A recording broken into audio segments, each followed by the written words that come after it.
Et je rappelle que vous aurez également la possibilité d'interagir en même temps que nous sur ce plateau via le numéro qui affiche au bas de l'écran, le 692 20 94 36, où vous pourrez réagir soit par message simple ou encore via WhatsApp. En tout cas, nous nous ferons le plaisir de lire tous vos messages. N'hésitez pas également à partager le lien de cette émission. Pourquoi pas laisser des petits commentaires.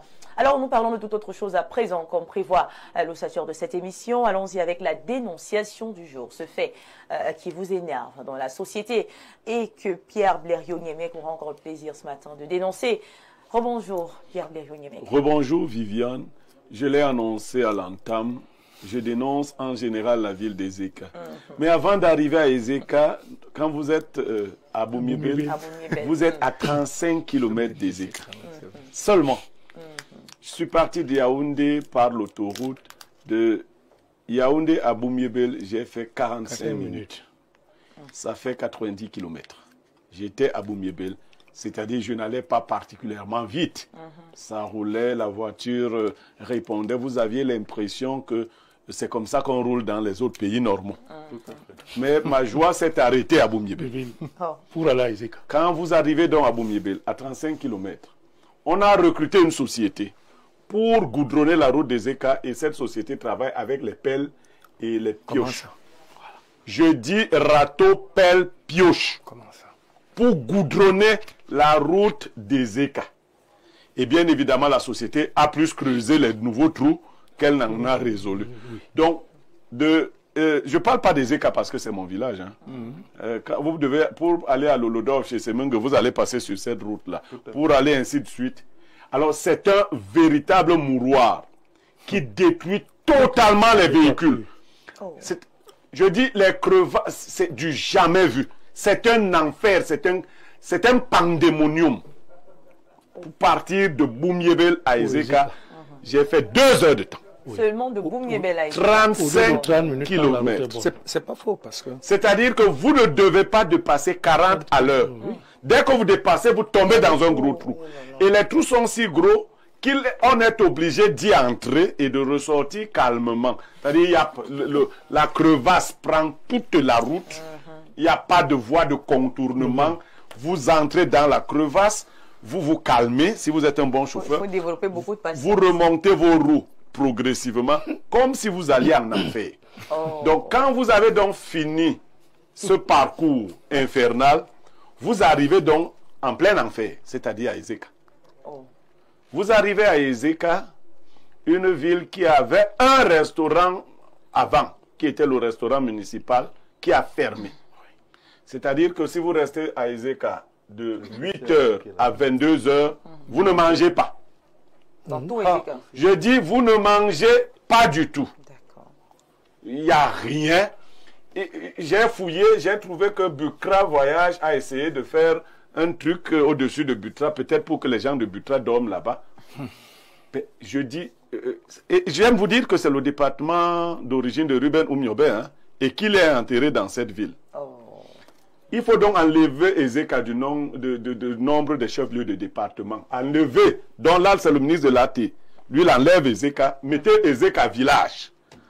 Vous allez choisir autre chose. Parce que ce n'est pas aux populations de créer ces facilités. Pour le ministre des Travaux publics, vous devez donc comprendre ce que vous donnez à voir dans le village d'origine de Ruben Oum. J'ai dit, c'est l'enfer, la route là. Et vous avez donné ça à des gens pour qu'ils creusent ça avec des pioches. Je les ai filmés. Je les ai filmés. J'ai demandé aux gendarmes, vous tenez encore sur la route d'Ezeka pour foutre quoi ici? Laissez Ezeka mourir. Vous foutez encore quoi ici? Mais je vous assure, j'ai souvent parcouru d'autres régions, d'autres départements. Je n'ai pas vu une situation similaire. Il n'y a pas de route à l'intérieur de la ville d'Ezeka.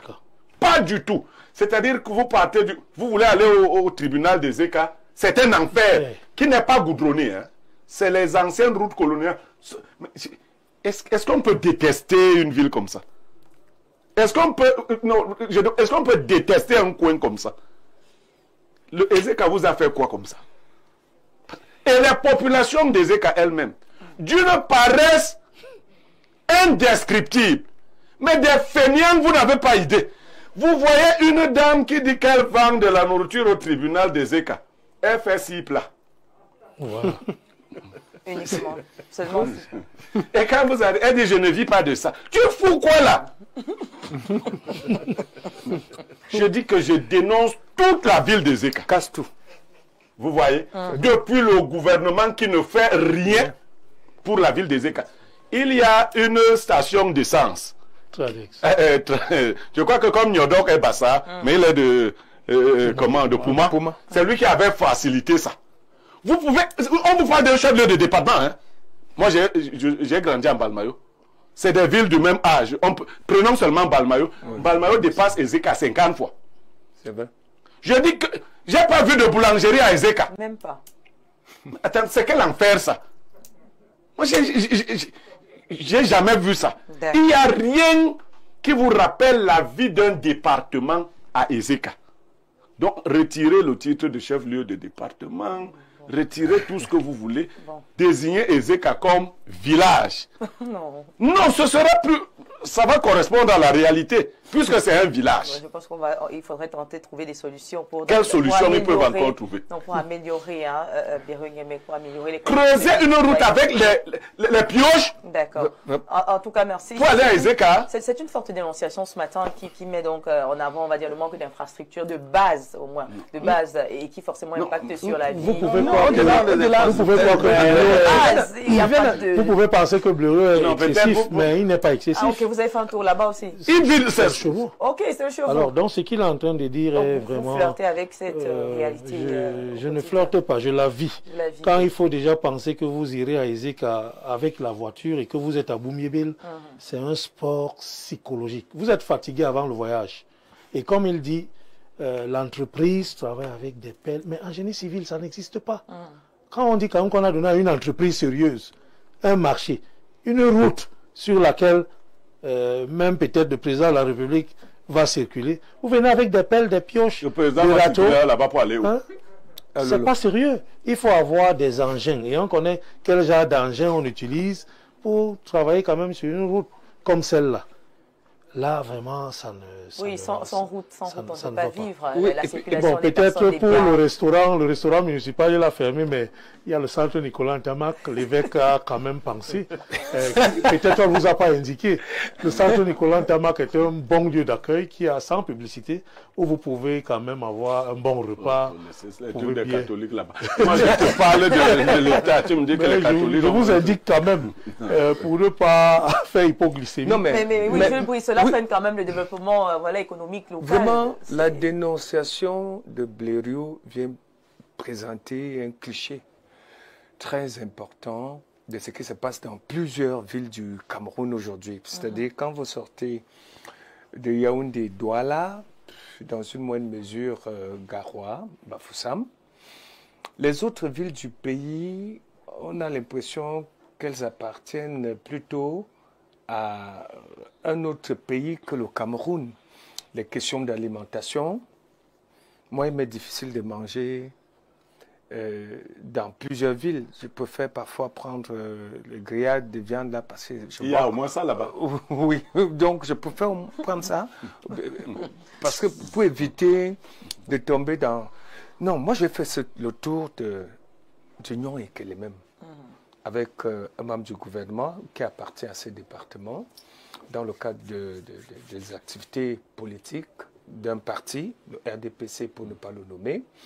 Et effectivement, j'ai constaté que ce n'est pas seulement le chef-lieu du département du Nyon et qui souffre du manque, du déficit d'infrastructures.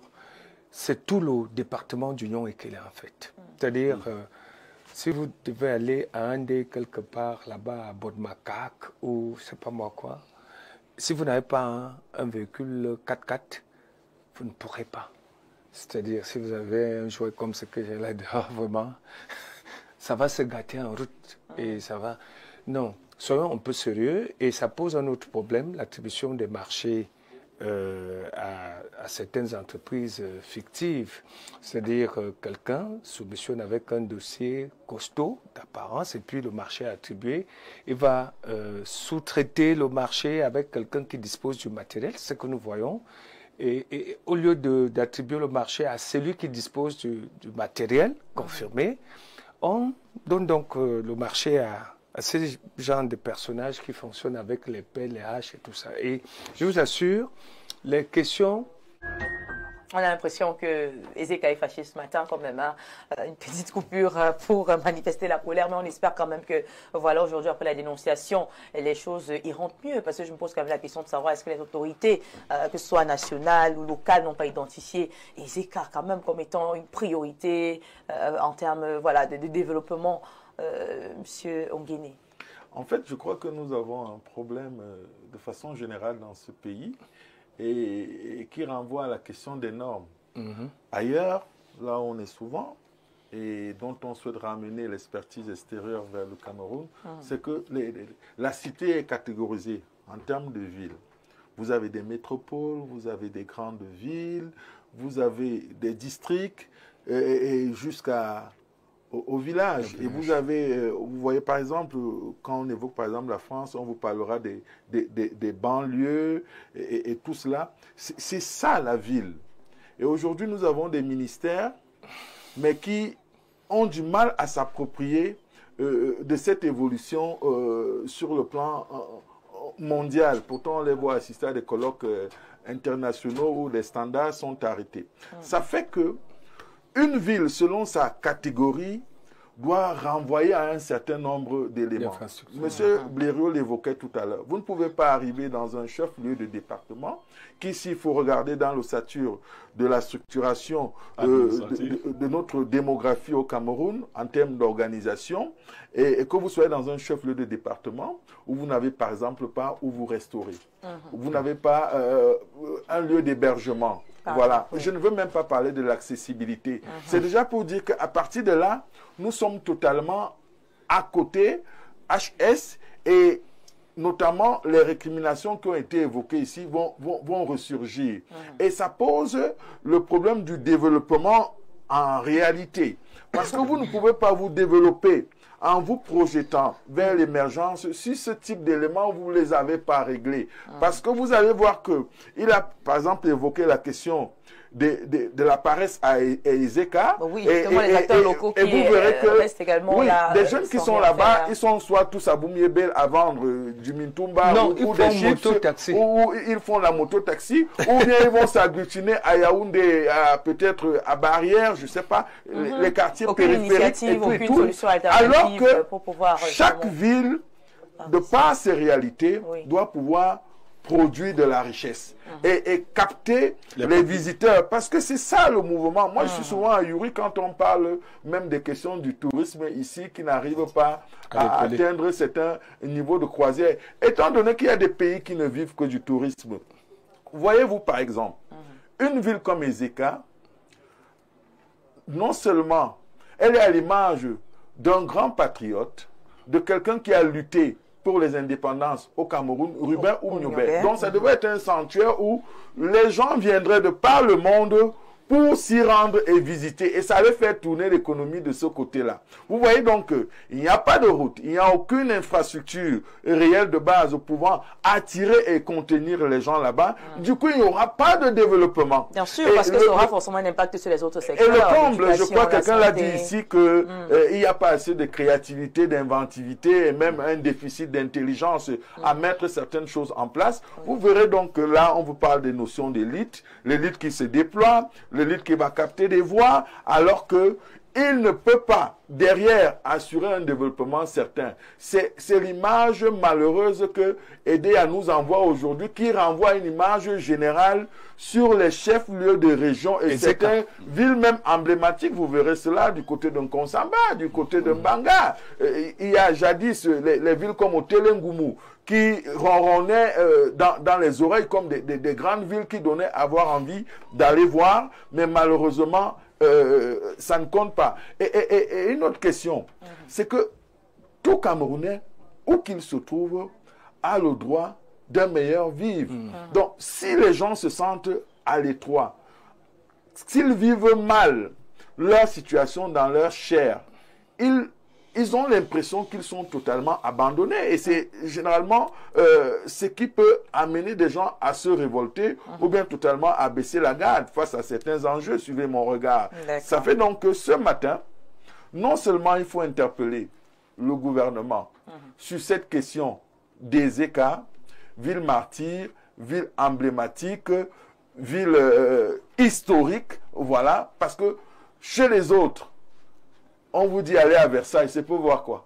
On vous raconte l'histoire de Louis XIV et tout, vous avez un gros bâtiment qui est devant vous. Donc, nous aussi, notre Versailles doit être Ezeka, par exemple, ou je ne sais pas, ou Monatele, ou Yokadouma, parce que c'est des villes qui portent l'histoire du Cameroun. Donc, aujourd'hui, je crois que ce que M. Niemek a mis sur la table comme problématique nécessite un adressage de solutions véritablement vigoureuses, surtout à l'aune des présidentielles, parce que il faut pouvoir aussi saisir des belles occasions pour se remettre sur la selle du développement. Et je sors définitivement en ce qui concerne les entreprises dont on attribue des marchés. Moi, je dis, les autres, ils créent des entreprises privées qui se projettent à l'international. Tant que nous, au Cameroun, nos entreprises auront une seule ambition, c'est d'exercer au Cameroun pour se faire la malle et tout sans pouvoir se projeter. Un, nous ne serons pas compétitifs. Deux, nous n'allons jamais respecter les standards. Et de trois, nous allons passer le temps à faire et à refaire. Donc, ce qu'on appelle généralement du provisoire définitif. Il n'y a aucun pays au monde qui tend au développement qui peut vivre dans cette logique-là. Parce que même à Yaoundé, vous êtes surpris de voir qu'une route qu'on a fait il y a 2 mois ou 3 mois, elle est en état de dégradation à la suite d'une simple pluie. Oui, on la refait tout le temps. Mais ça veut dire qu'on concentre les budgets sur les mêmes investissements, alors que le pays doit être totalement en chantier. C'est une question de politique générale qui est mal pensée, qui n'est pas du tout maîtrisée pour les efforts qui sont faits et qui doit totalement changer. D'accord, merci beaucoup avec Pierre Blériot-Niemek pour sortir de cette dénonciation. Peut-être c'est l'occasion de transformer cette problématique, cette dénonciation en opportunité de solution. Oui, on a dénoncé, mais maintenant, on propose. Moi, je crois que depuis la mort d'Augustin Frédéric Kodok, on a décidé de punir les bassins des ECA. La preuve, tout le ministère qu'on nous a donné, c'est les affaires sociales. Qu'est-ce que les bassins, je veux dire, ont fait? Parce que moi, je préfère le dire comme ça, parce que j'entends souvent, nous avons fait quoi pour mériter ça? Ça, c'est la punition. Parce que nous savons comment ça fonctionne. Pauline Irène Guéné peut déployer quel projet dans l'Union européenne. Étant ministre, pas elle-même comme Pauline Irène, mais au poste où elle se trouve. Il y a quelle élite à Ezeka? Pourtant, c'est une économiste. Il y a quelle élite à Ezeka? Non, on a donc décidé d'abandonner toute cette zone-là. Non, on ne va pas abandonner la zone. On va essayer justement de trouver des solutions. Bon, donc dites donc à Nganou Djoumessi, voilà, de mettre... On va interpeller justement, voilà, le oui, voilà, donc il y a d'abord Nganou Djoumessi. Il y a Tangandi, il y a Biya lui-même. Mais pourquoi, quand tu parles de Tangandi, tu envoies tes mains sur moi? Tu es l'ami d'Atangandi, non? Parce qu'on vous ignore. Toi, tu es l'ami d'Atangandi. Je ne sais pas s'il y a l'ami de Nganou Djoumessi ici. Donc, dis à Tangandi, ton ami, que Ezeka se meurt. Voilà. Dites à Nganou Djoumessi que les routes d'Ezeka sont infernales. Dites au gouvernement en général qu'on ne peut pas faire ça à un chef-lieu de département aussi mythique. On ne peut... Faites en sorte que ça survive quand même. Parce que ce que le Copadelis disait, si vous ne faites pas ça, les populations vont vider ces zones pour venir à Yaoundé. Vous croyez que l'exode rural, c'est quoi? C'est qu'on n'a plus créé des villes tampons pour contenir les populations. C'est pareil pour tous ces jeunes-là qui viennent faire la moto. Il y a quelqu'un qui me disait dernièrement, les gars de Douala ne veulent rien faire, alors que les gars du Nord viennent faire la moto. La moto développe une ville. La moto salit la ville. D'accord. S'il y avait des structures au Grand Nord, ces jeunes-là ne quitteraient pas le Grand Nord pour se retrouver sous les camions à Douala en train de faire la mort. Ce que vous appelez la moto et la mort, c'est la même chose. Donc, en train de faire la mort à Douala, c'est la même chose. On ne monte pas sur une moto parce qu'on veut. On n'a pas de choix quand on se retrouve sur cette mort-là. Peut-être parce qu'on est précis. Contenez les gens dans les villes, faites vivre ces villes, et Yaoundé Douala vont respirer, c'est tout. D'accord, merci. On va prendre quelques réactions concernant la dénonciation du jour. Alors, je commence par ce message. Bonjour Viviane et à tout son panel. Blériot parle des ECA, la route d'Hawaï, et ce est en chantier depuis environ 10 ans. Et tenez-vous tranquille, ce n'est que 30 km à bitumer. Pour l'énergie électrique, n'en parlons pas. Je ne comprends pas pourquoi les gouvernants font ça. Signature félicité des Aboutou. Bonjour madame et bonjour à votre plateau. Vous êtes en beauté ce matin. Merci grand frère Blériot pour cette dénonciation. Mais aussi, il faut noter que l'on retrouve ce genre de désastre dans bon nombre de chefs-lieux, de départements. C'est le cas à Guidère, dans la région du Nord par exemple. Et même il y a quelques mois, pour quitter de Moutourva et arriver à Marois, seule route pour allier la région de l'extrême nord, seulement quelques 40 km, il fallait encore faire pratiquement 2 heures de temps. Henri Joël Moussima et Djagui depuis Malmayo. Bonjour à vous, en studio, très belle émission. La situation des ECA, c'est la réalité de notre pays. Voilà, ce que le gouvernement fait, c'est que dès qu'un parti d'opposition gagne les municipalités, vous avez beaucoup de problèmes. Hein? Oui, c'est ça la vérité. Et la législative, on dit que vous êtes... Le pouvoir en place vous règle la peau de cette manière. Parce que Cabral Libi est des ECA et qu'il a osé être candidat à l'élection présidentielle. Oui, ça, il est venu encore nous enterrer. Il est venu nous enterrer. Vous savez ce que les gars du RDPC disent? Quand vous avez voté le PCRN là, vous-même vous allez voir, on vous enlève. D'ailleurs, le ministre Momo nous l'a dit. On n'engueule pas celui qui partage la viande à la réunion familiale. Ah, oui. Sinon, on ne te... Comme nous, on a engueulé alors. C'est fini. Mais aussi, avant, il y avait l'IPC. Hein. Mais c'est toujours l'opposition. Ils ont construit une très belle mairie là-bas et le restaurant, c'était sous l'UPC, oui. Qui est aussi un parti d'opposition. Bon, une digression. Hein. Voilà. Rouge ou noir, demain, c'est le 10 avril, c'est la fête de l'UPC. Donc, certainement là-bas. 77 ans. 77 ans de l'UPC. J'ai cru qu'elle a même pas été. Il n'y a pas de fête de l'UPC. L'honorable Bapor m'a invité, mais j'ai dit qu'il n'y a pas de fête. Tant que vous n'allez pas faire l'UPC, il n'y a pas de fête de l'UPC. Ah, oui. Vous vous moquez de Oumioba, en fait, vous tous là. Bon, on va prendre encore quelques réactions. Bonjour à toi. Très belle tenue, très belle dénonciation. On dirait que Blériot était en exil et est revenu seulement il y a quelques jours pour l'Union et qu'il est... Pour que l'Union et qu'elle soit un temps soit peu développé, il faut construire des universités. Pourquoi pas une université au Miobé, des hôpitaux. L'Union et qu'elle il y en a. Non, toujours il y en été a abandonné. Pas. Il y en a, il y en a pas. Non. Peut-être pas de l'État, mais non, il y en a pas. Il y a un projet d'université. Si on dit ici, il y a 2 filières qui se débrouillent là-bas. Les populations, c'est mon oncle d'ailleurs, coach de Charles, qui essaye avec quelques personnes. Il faut construire une université. Vous n'allez pas aller... Non, il faut construire et accompagner. On ne peut pas mettre les universités partout au Cameroun. On a besoin de la création, de la transformation. Non, mais ça, c'est même pas... C'est une université agricole, hein, celle-là. Peut-être vous n'aviez pas l'information. Eh bien, il faut même mettre les universités partout au Cameroun. Maintenant, il faut les orienter, ces universités. Il ne faut pas penser que l'université enseigne seulement la littérature et la science. Je suis d'accord, mais sauf que notre système éducatif et de formation est beaucoup plus orienté vers des métiers de théocratie. Non, les Bassa aiment beaucoup l'école. Il faut mettre l'université à Iseka ou à Idéa. Bon, ben, les gens aussi, peut-être de Malimba, vont réclamer. Non, ils n'aiment pas l'école autant que les Bassa. Il faut mettre l'université à Ezeka ou à Edea. Les Malimba aiment l'eau. Nous, on aime beaucoup l'école. Il faut mettre une université. Beaucoup l'école. Voilà. D'accord, merci beaucoup. Bonjour Info TV, spécialement la charmante modératrice d'entrée. J'aimerais déjà, merci pour le compliment, j'aimerais déjà dire au consultant 8G que j'ai beaucoup d'admiration et de respect pour lui. C'est un sage concernant la dénonciation du jour. Il est clair que les dirigeants de cette zone ne font vraiment rien pour aider à développer cette ville, et cette paresse dénoncée par le consultant est juste une conséquence de la mauvaise éducation et de la débauche dont j'interpelle encore mon candidat de 2032, Pierre Blériot, à réagir. Merci, bonne suite d'émission à vous. candidat de 2032. Non, c'est déclaré. Je serai candidat à l'élection présidentielle de 2032. D'accord. Bonjour Viviane Andrea, ton riche panel. Je suis tout à fait d'accord avec M. Blérou-Niémé que c'est une honte pour notre pays.